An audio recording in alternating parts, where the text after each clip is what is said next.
as a issue must have come over him. His shirt had a ratty aspect, his trousers were shabby, his hair called for a cut, and his beard was untidy. He was a stout man. I had not seen him before. He attempted to open the privy door and was shouted at from within by the sheriff. I could not make out the exact words of the sheriff. The traveler answered back, "It's urgent, I need in." The sheriff denied him again.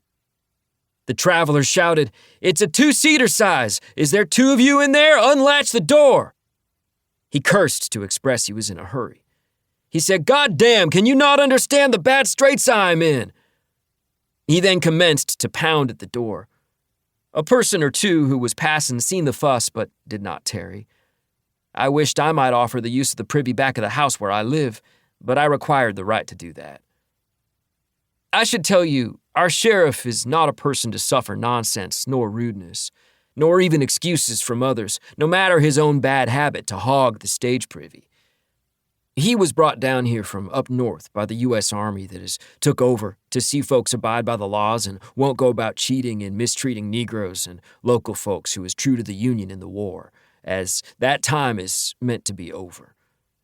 He gets along fine with the Germans here, as they had nothing to do with the fight between Yankees and rebel Confederate secesh. Mostly the Germans tried to escape that, down to Mexico. They are fond of the sheriff and give him all manner of treats and strudel.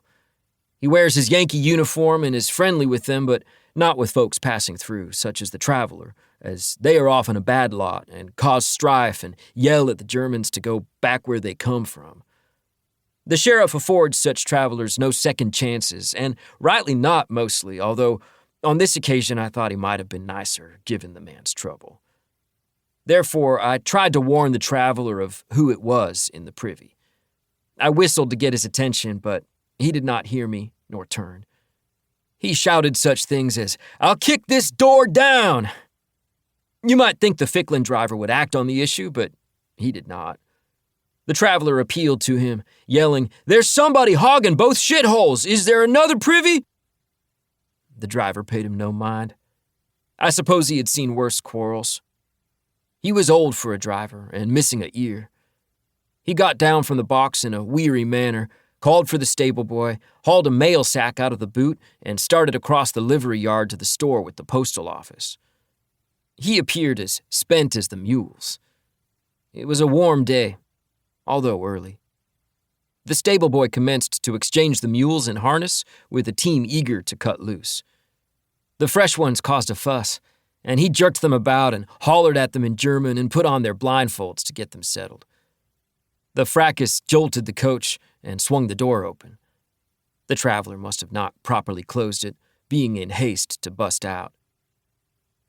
That was the moment I seen your mother seated within, and you there alongside her.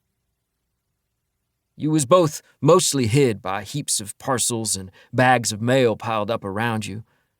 However, I made out one of you was a child, the other being a woman. I wondered why neither of you had got out to visit the privy, nor walk about for a respite, as most people do. Your mother then pulled the door closed. I did not see more after that, on account of the window flaps was all down. Whilst this happened, the traveler give up the shouting, looked about him and seen nobody passing at that moment, it being early, as I have stated. He then jabbed a hole with his boot in the dirt close alongside the privy, and squatted and done as he needed. It was not lucky for him the sheriff come out at that time. The sheriff give him a look of disgust. The traveler got himself up and arranged his clothes. I figured he might be sorry to learn how it was a sheriff he had been hollering at. This was not the case, however. He told the sheriff, "You son of a bitch, look what I had to do."